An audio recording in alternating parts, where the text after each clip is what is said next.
Greetings and salutations from Richard Fulmer, and welcome to another Richard's Rock Rambles debut albums. So this week we're going to have a look at a band that started out as a sort of an ARR band. It had a lot of heavy rock influences, great keyboard work, excellent guitar work, and it was all run by a guy by the name of Tom Scholz. We're talking about the band Boston and their debut album, simply entitled Boston, that were going to sell millions of copies. For me personally, I think it's still their best album. That and the second one, actually. Really great albums, excellent singing, and yeah, they're still going today, I think, in one form or another. I'm not too sure who's in the lineup, but I would reckon their first 3 albums are the essential ones to get, perhaps the first 4. So it was recorded at Capitol Studios in Hollywood and Foxglove Studios in Massachusetts and released on August the 25th, 1976, all the way back to 76. The album, believe it or not, has gone 17 times platinum. And that was by 2003 in the US, so it's obviously gone a lot more since then. I mean, it's just sold crap loads. It went diamond in Canada and gold in the UK. They took huge gaps between albums. I think between the first and the second, or the second and the third, it was something like 8 years. I mean, Tom Scholz is one of these guys who's a full-on perfectionist. In all of the albums, he states no synthesizers used.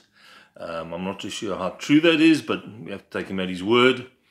Yeah, as a perfectionist, there've been a lot of lineup changes over the years. Unfortunately, the original singer, the great Brad Delp, committed suicide a while back, so he's no longer with us. Excellent singer as well. So let's have a look at the album. This is a cover which I'm sure most of you are familiar with. If you're not, you should get this album. Simply entitled Boston. There we go, with a great cover with a guitar, spaceship guitar. So this is the remastered edition from 2006, newly remastered from the original tapes by Tom Scholz. So he oversaw the whole remastering of the switches, and they really did a really great job. Yeah, over 17 million copies sold, limited edition collector's packaging. So let's open it up. There you see Tom Scholz and the guys in the studio. That's the band at the top there. I'll tell you who's in the band just now. And let's see if there's another photograph here. There's the original singer, Brad Delp. He also did play guitar from time to time. Sorry about the glare. There we go. Excellent singer. Such a huge range. High notes, low notes. He was just a great front man. So let's have a look at the tracks. The all-important tracks. And there's not a bad track. I know I say that for a lot of albums that I do on this channel. But definitely for this, there's no filler here. Each track is a classic. More Than a Feeling. Come on, who doesn't know that track? It's on every rock compilation since the mid-70s, right up until today. Classic rock songs, you'll find More Than a Feeling. Peace of Mind, Foreplay, Long Time. My favorite track with that sort of instrumental beginning, and then it just launches into the track, and the great searing guitar work. I think he plays mostly a Les Paul, Tom Scholz, in those days. And just brilliant singing from Brad Delp. Rock and Roll Band, Smoking, which is the most up-tempo track on here, just a good party track. Hitch a Ride, Something About You, and Let Me Take You Home Tonight. Only 8 tracks, but like I said, no filler. All 8 tracks are just great rock classics. So who's in the band here? Let's have a look. See if I can tell you who's in the band. When they have these things, they don't always give you the... Okay, so on drums you had Sib Hassayan. I think he was there for the first 3. He may have left after the 3rd album. Lead guitars, Tom Scholz. Rhythm guitar, that was on More Than a Feeling, Tom Scholz. And then you also had Barry Goudreau on rhythm guitar. And Franz Sheehan on bass, along with Brad Delp on vocals. So that was pretty much the band. And the other guys did backing vocals as well, which also filled out the sound. And let's see if I can show you. There's a couple of great shots here. There's a whole story about the album here and how they got it together. There's another shot of the band live. Unfortunately, there's no great live concerts from this era, which is really strange to me. Surely somebody must have filmed something somewhere, because that would have been the perfect era of them to film.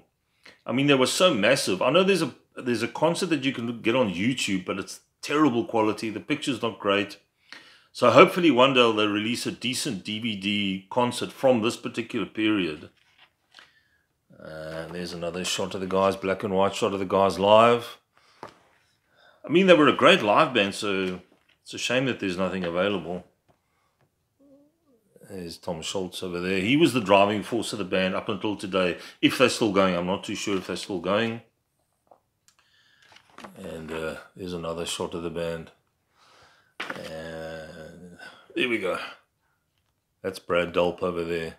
Such a shame that he's not around anymore. You know, along with Lou Gramm from Foreigner, Steve Perry from Journey, I reckon that Brad Delp from Boston was right up there with those guys. Very nice guy by all accounts, very humble. You know, I think the problem with Boston was that it was Tom Schultz, I think, had too much control. You know, took too long between albums, so they didn't keep the momentum going, especially after the first album. Quite a break between the first and second albums. And I think when you're on a roll like that, you need to keep going, because otherwise, you know, audiences are very fickle. They forget about you in a heartbeat. You might be famous today, but by tomorrow you're history. So I think they missed a trick there. And some of the more recent albums, they've had a female vocalist as well, a couple of other guys come in, but nobody to replace Brad Delp. I know, and I think on the last album, they actually had some old tracks of his and they put his voice back on, but it's not the same. So there we go, Boston, simply entitled Boston. Excellent album. If you were talking about AOR or adult-orientated rock or corporate rock, if you like, that's definitely one of the top 5 albums for me. So next time round, we're going to have a look at another debut album, probably the last one in this debut album section for a while. I'll come back to it at a later stage. And we're going to have a look at a band that's also been very difficult to pigeonhole. They tried all sorts of things. They're from New York, and that'll be Blue Oyster Cult. And their debut album, also simply entitled Blue Oyster Cult. Funny, isn't it, how so many of these great debut albums, they didn't have a title. It was just the name of the band. But I think that's pretty much what you need to show everybody this is us, and this is what we're all about. Take it easy, guys. Have a good week out there. If you haven't done so yet, please, down below, like and subscribe. That'll be great. And I'll catch you soon. Cheers.